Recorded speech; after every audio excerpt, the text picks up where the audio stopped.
Siren, we see it banned out way more compared to here, where a lot of teams are just not used to going up against Hilda anymore, so they're like, all right, let it go. Aran gets it. It's like, oh wait, it's actually still pretty good. We gotta copy that now. Roll the dice, gotta roll the dice. There are things that are happening inside and outside of the game, and obviously with some of the win rates being kind of abysmal, like even for Granger, 38%, the reasons why, how about we pull up some more stats? Top 5 bans, and is there that correlation here? Because so far, every time we've seen Matilda come on through, it doesn't look very good. Then again, mostly played by Southeast Asian team, non-Southeast percent win rate overall for your team, and this applies to Fanny, Loyi, Phoveus, and Zushin, 2 of which Loyi sense. For the Fanny ban, it's because mainly we see it on Red Side. Red Side hasn't been doing too well in some of our streams, especially in the higher tier games. When you're up against someone who has Fanny in their arsenal, and when you don't, it kind of shows that mechanically you might not be able to compete with the other team a lot of times. And for the Loyi, I think it's also quite similar. By banning the Loyi, that means you yourself are not confident in picking up the Loyi. It's not a first pick hero. We haven't seen that, and so with the teams banning it out, it basically means we're not as creative as you. We won't be able to find those kind of angles like you do.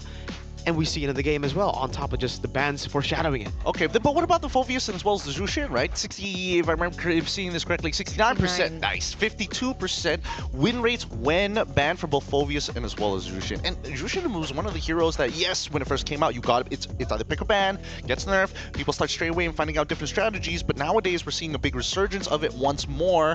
It could be related to Kalia, it could just be, hey, yes, the changes did hurt her early game, but she's very aggressive and that kind of fits the style. Where's our heads at with these two? What do you think about this? Yeah, what do you think? Because I don't know, because with the Jushin, I think she's like a hero that is really great against heroes like the Suyo, who have been finding a lot of success, so maybe that's one of the reasons for her high win rate when banned? Do you think it's related to like the gameplay? I can't talk as much about the Juicin because I feel like the Juicin, 52%, it's still very 50-50. It really depends on the user. It comes down to just both teams strategizing. But for the Phoveus, I think in this meta, especially in the games that we're not watching, snowballing is an essential factor in the game. If you want to win out the game, you want to get that snowball early, and lane dominance and XP has never been as easy as picking up a Phoveus. Even up against these non-laner, the non-confrontational XP laners, Phoveus gets the lead very quick and can snowball out of control. Let me just hop onto that point real quick. Let's pull up the graphic right now, because if we're talking about snowball, we also got to talk about junglers who's able to accelerate the game by playing around themselves, farming hard. We're looking at the fastest to reach level 15.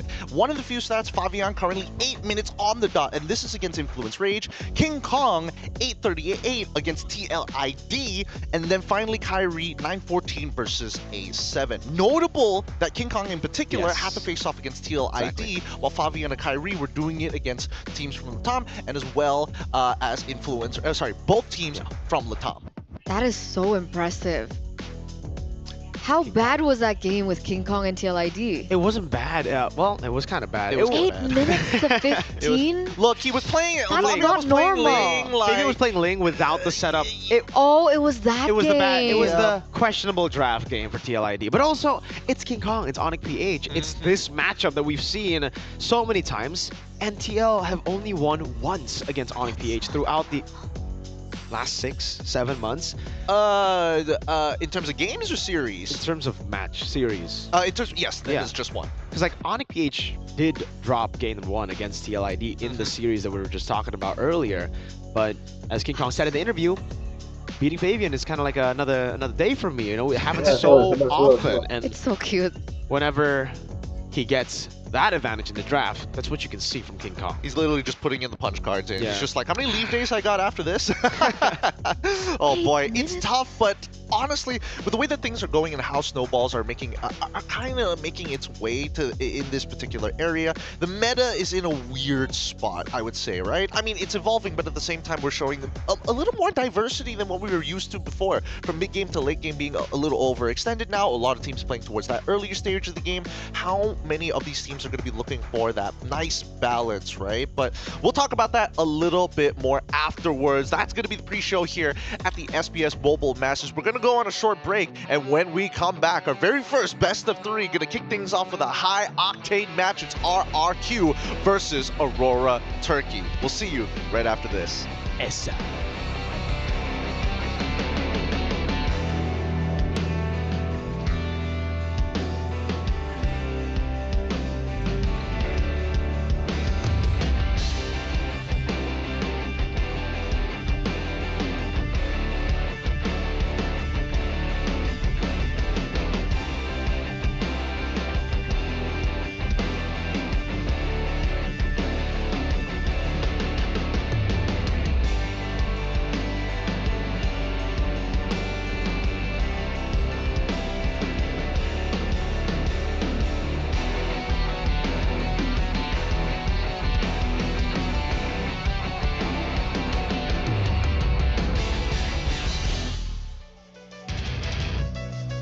Mising-mising.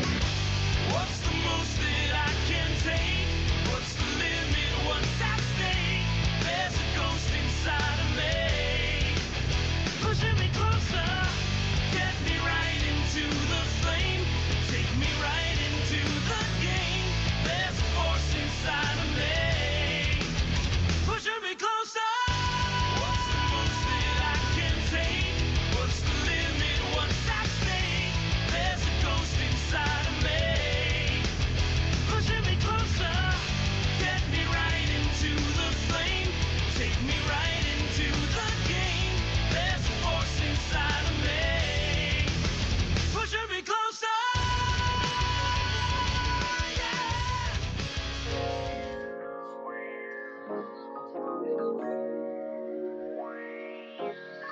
It's time, our very first best of 3 here on day number 3, and this is such an important match for both of these teams, one to qualify and the other to maintain their top spot here at the Mobile Masters.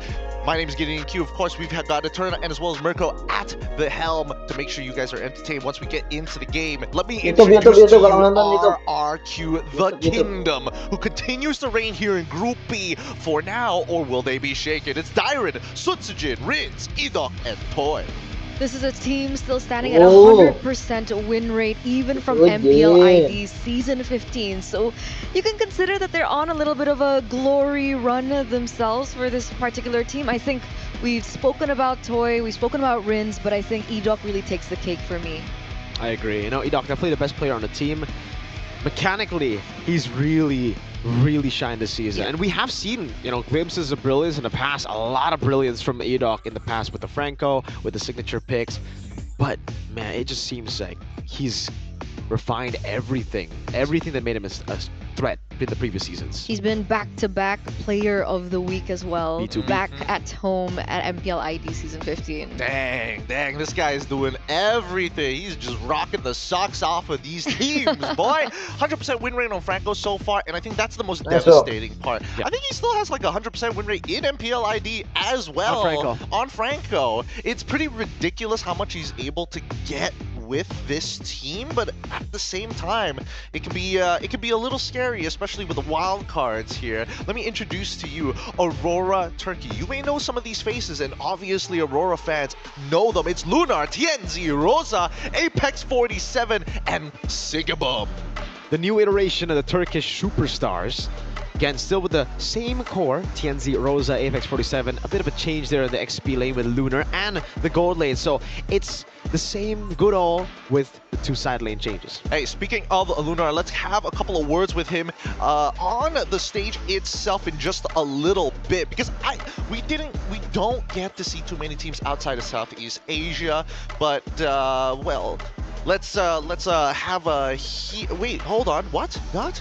No, Zipper, we can't be like that. Okay, it looks like Rosa is taking... I mean, the Thorn Queen herself is like, no. I must speak to the people. Has to be me. It's gotta be me. It's gotta be me this time around. Rosa pick Let's Lilia. throw it over to Rosa up on stage.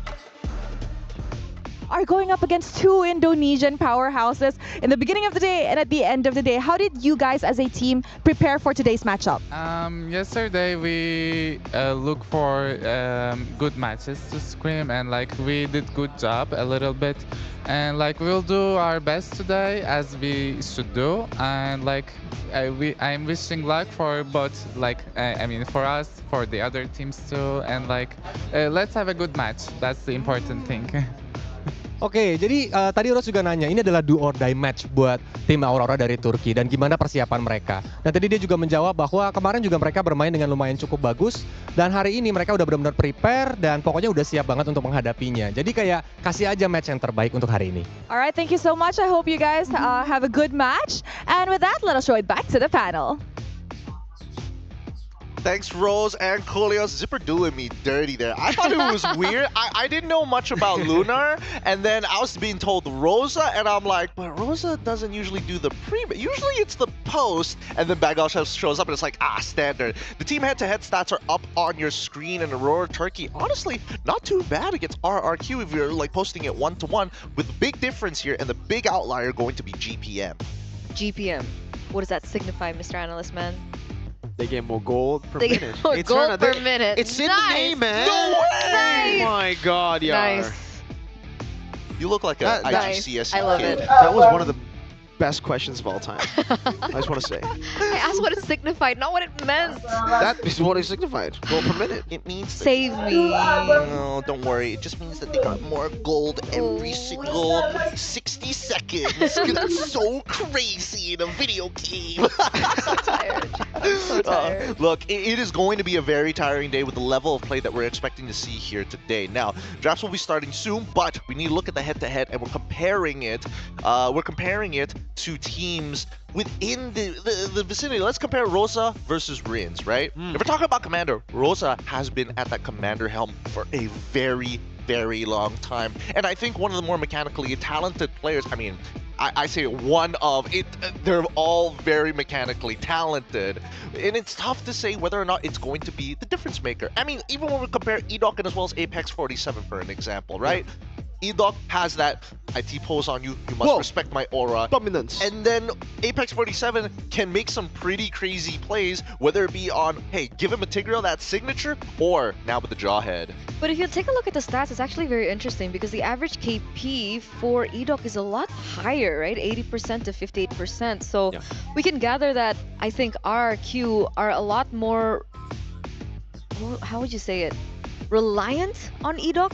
I don't think we're maybe yes reliant after the calls from Rins, Yeah. right? But I think also it's just the team style. For Edok and RQ Hoshi, we have been seeing more of a team fight style opposed to, you know, back in the day where they really just rely on pickoffs. And I think that's what Apex 47 has gone and changed its play style to right now. You see from the heroes, we usually associate Apex 47 with the Tigreal, and maybe it's Edok with the Jawhead, but now it's the opposite. It's Edok with the Tig and Apex 47 on the Yeah. Jawhead. So Apex and Aurora, they've been playing a lot more for pickoffs on the map, and Apex hasn't really been together with the team a lot. Sometimes he goes to the side, look for these pickoffs with whoever, you know, Rosa or even Siggy Boom, his brother, by the way. You know, he's got that connection It's now, really so cute. it could work.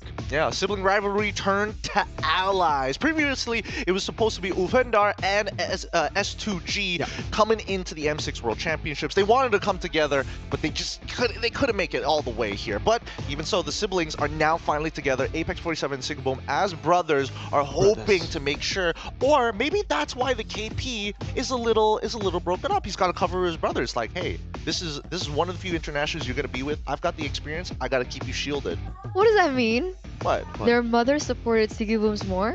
Yeah. Oh. That's- You remember the story? You remember the story because Apex 47 was the one who had to go out and do the work while the younger brother had to go study, and then eventually Mobile Legends, and then they're like, oh my god, esports is like cool, it can make like hella cash. Oh my god, that's so cute. Mom, check out my GPM, it's crazy. He's got more gold per minute than his brother.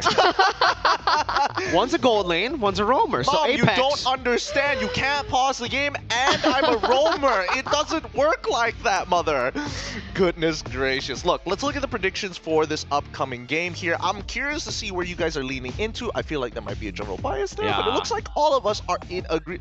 Not even a single game here. Excuse me. Explain yourself. Hey, I mean, RRQ are on a clean streak right now. And, Yeah. you know, looking at the performance by Aurora, sure, they are strong. We've seen colors of that throughout Snapdragon Pro Series Mobile Masters, but it feels like they're not as consistent yet. I feel like there are things that they can still finesse in terms of their execution and maybe even draft style. I think I had a word with Renmar as well back in the back rooms. I mean, if it comes up, we can discuss that a little bit The more. back rooms? Yes, the back Setsuna? rooms. You had How'd you get out of the back room, first of all? Back rooms with Mr. Renmar, man. Look, the way that I see it, I feel like KESQ is going to be the big difference here. I mean, Yes. back all Seth can only do so much with the team who's been together, but I feel like when you got KESQ shaking down Edok being like, you better have that 80% kill participation, we go into the draft and, Wow.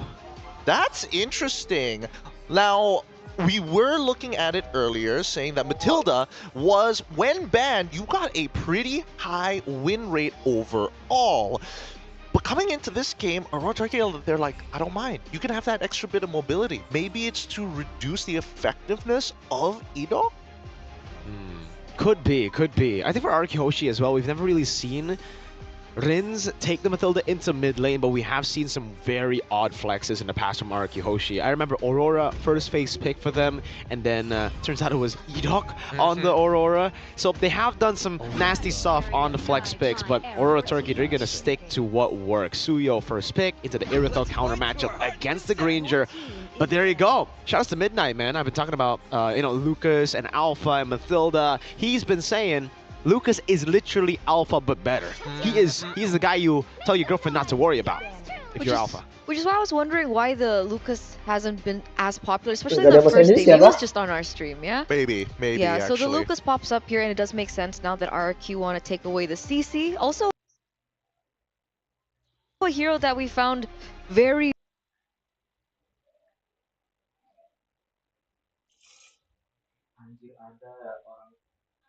Jalan, Iya, ya. Dairen juga agresif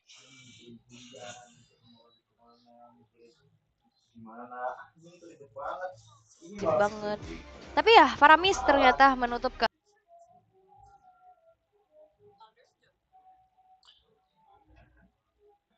arah mid lane-nya, dan Valentina sebagai antisipasi salah satu counter bagi, bukan counter ya, kayak yang bisa membuat pick Lukas ini malah Iya. jadi senjata pengantuan ya, Lim. Pick yang lumayan enak lah ketika match up sama Lukas juga. Tapi hati-hati dengan Glue nih, Glue juga masih open kan. Nah, Badan di bagian XP lane tuh nggak banyak sebenarnya. Glue salah satu opsi. Yap, mungkin ya. Oke. Masih ada Vexana atau Aurorins. Aurorins. Loi karena udah nggak ada juga ya. Kita nggak bisa ngeliat diversion dari Rinsnya dulu nih, sabar. Dan pick keempat harusnya mid lane dulu sambil juga ngebiarin Lukasnya tetap fleksibel gak sih? Harusnya. Mid lane range.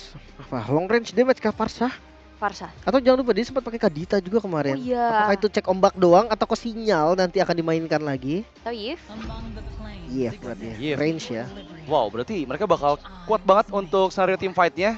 Dengan membawa Eve, Matilda, ini prolong team fight pun masih bakal aman banget. Dan lagi-lagi kunci dari RRQ adalah Lucas yang sejauh ini masih cukup fleksibel nih. Glue-nya sengaja dilepaskan kah meskipun Faramis sudah nggak ada ketika di-ban oleh Aurora Turki? Karena memang Glue nggak ini banget sih, maksudnya ketika berhadapan dengan sama hero-hero kayak Faramis sama Vexana, menurutku nggak terlalu yang gimana-gimana juga, masih bisa diakalin lah hitungannya. Tapi Sabar. dia butuh badan yang kuat banget nih. Hmm. Kayak ya Glue cocok memang sih. salah satunya. Blue. Kalau high loss kayaknya Kalian bakal- high loss tapi mendingan Tapi dipegangin gak sih? nggak ada opsi lagi soalnya Gatot kan. kaca? Iya, Gatot kaca. Oke, Khalid dulu. Yang masih... Ya, Gatot kaca menurut Gatot aku kayak Robert high ya. loss. High loss agak sulit ya untuk di Larinya kan? sama Yves nantinya. Dan mereka membaca pick Matilda dengan sangat baik ya. Khalid yang muncul setidaknya early game aggressions dari RRQ Hoshi bakal sedikit tertahan dari head to head antara Khalid dan juga Matilda yang akan mempersulit nanti pergerakan dari Edok. Dan apakah Lucas akan menjadi XP lane atau jungle untuk Sujin. Ya, ternyata Badang dulu ya. Harusnya ini sudah terkonfirmasi akan ada Lucas Jungle yang akan ada di tangan dari Sujin, dan apalagi ya, Lucas ini akan semakin enak lagi main out bersama dengan Matilda. Iya. Nggak takut masuk ya. Yep. Dia nggak takut ngebuang skillnya untuk ngebuka duluan. Kemarin Lucas Jungle juga sempat dipakai Vivian berarti. Ada referensi juga yang Kaltizi juga. Kaltizi juga. Jadi Lucas Jungle ini menurutku udah jadi rahasia umum karena memang dari skill cooldownnya cepet banget ketika di jungle dan ada damage yang benar-benar susah untuk tahan, plus immune itu yang dicari. Alright, dan kita akan melihat seperti apa nantinya untuk performance yang akan diberikan oleh Aurora Turkey sih. Aku penasaran ya. Apakah mereka akan bisa melakukan perlawanan, ataukah akan bisa justru mencuri poin, ataukah RR Kyoshi akan tetap menjadi pemegang game rate tertinggi juga sejauh ini di babak grup, dan kita akan lihat sama-sama pastinya eksekusi mereka di Lane of Dawn. So Radit, Overscore, dan juga Lim Kocho, take it away. Terima kasih banyak Aul, dan kita akan segera melangsungkan match pertama antara Aurora Turkey versus RR Kyoshi, di mana match kali ini menjadi match do or die dari Aurora Turkey. Satu kesalahan atau satu kekalahan akan membuat mereka tereliminasi. So, kita akan ngelihat mampukah mereka mengalahkan sang raja dari segala raja. Killing spree Sujin, ya ini yang gue tunggu-tunggu sih, Lucas killing spree. Karena ketika menggunakan fighter sayang aja gitu kan, dia nggak pakai killing spree untuk chain killnya. Dan jujur, RRQ harus bisa nih seenggaknya pegang tempo kendali di awal, jangan sampai fall off juga. Inspire untuk Matilda, cooldown yang lebih cepat untuk talent pertamanya. Ternyata kalau detail masih standar lah, masih klasik dari emblem juga. Dan rotasi cepat. Oke, tapi kali ini Rins yang terkena first blood. Rotasi cepat dari Apex 47 yang memang membuahkan hasil maksimal. Apakah ini udah mulai tanda bahaya juga untuk RRQ, karena lagi-lagi setup mereka bakal sedikit keganggu untuk di turtle? Kayaknya bakal lumayan bahaya, tapi nggak sampai yang signifikan banget karena levelnya juga masih bisa untuk catch up lagi. Tinggal ditahan sedikit turtle, di delay dulu kan untuk beberapa waktu sampai Rins-nya akhirnya ngejar. Tapi mungkin untuk Rins nggak boleh terlalu ini kali ya, jangan terlalu sering trading damage juga. Karena tadi Cecilia limit ya kan, berarti dia kena poke damage yang lumayan banyak loh sampai bisa di finishing sama Apex. Iya, dan nggak sempat juga ya nge-trigger flicker untuk bisa escape dari jangkauan Apex 47. Sejauh ini Toy yang menerima tekanan cukup banyak, karena Apex 47 pun selalu memantau di mana pergerakan dari pemain-pemain RR Kyoshi. Di sisi lain yang sekarang harus berhati-hati. Menghilangnya idok dari jangkauan Aurora Turkey membuat mereka bermain di dalam zona yang aman. Ya, ini nggak bisa terlalu agresif juga karena memang support kan bawahnya dari roamernya. Sujin ada di posisi yang bagus banget. Oke, belum terekspos, tapi kali ini TNC yang dituju dan langsung Alice the Beast. Sujin berhasil membuat TNC tereksekusi, dan poin kill pertama untuk RRQ di tangan Dairen. Lumayan banget ya untuk awalan yang bagus, sementara turtle juga terbuka. Gak free tapi karena masih di kontes. Yap, reward manipulations. Rins menangkap dua member di sana. Sanguine Claw yang dikeluarkan belum mampu membuat pertahanan dari RR Kyoshi hancur di area turtle, dan Sujin lagi-lagi retributions yang lebih on point. Kali ini membuat keuntungan untuk RRQ. Masih mau lebihkah? Invade jungle masih dilakukan juga, tapi RRQ sadar dia nggak boleh lama-lama ada di sana. Dari top lane, gold lane sama-sama low. Ya, ini kita lihat benar-benar gimana Aurora Turkey juga bisa memaksimalkan early game yang harusnya RRQ Hoshi bisa mainkan di game pertama ini. Mereka mengantisipasi dengan sangat baik, dan Dead Sonata yang baru saja meng-cancel Sigi Boom agar dia recall-nya sedikit terlambat. Lumayan ya. Seenggaknya minion depannya hilang sih. Jadi kalau memang mau ditahan ya atau mau dicepetin juga minion depannya jadi nggak keambil. Sementara pattern buka YouTube ya, Mas. bagus. Gue ngeliat TNZ masih dapetin timingnya. Karena dari segi level juga ya so-so lah bisa dibilang. Permasalahannya adalah rotasi ke arah mana nih yang dituju oleh Aurora Turkey. Karena masih sampai saat ini gue cuma ngeliat Apex ngebayang-bayangin idok aja. Iya, tapi Apex Desert AS5. Karena pergerakan dari idok yang tadi terbaca di bagian bawah, tapi mapnya masih belum kebuka semuanya. Keberadaan dari Sujin yang nggak ke-expose membuat keuntungan untuk di team fight sebelumnya, dan kali ini menjadi PR banget untuk Apex 47 agar member-member lain dari Aurora Turkey lebih aman untuk bisa mendapatkan farm pattern mereka. Oke, sementara udah selesai nih dari jungle, semuanya udah habis. Berarti PR mereka tinggal ya rotasi, pilih landing yang memang akan jadi tujuan terbaik mereka. Mungkin tempat turtle sih, tempat spawnnya turtle nanti bisa dibilang suaranya ada baik tapi trapping.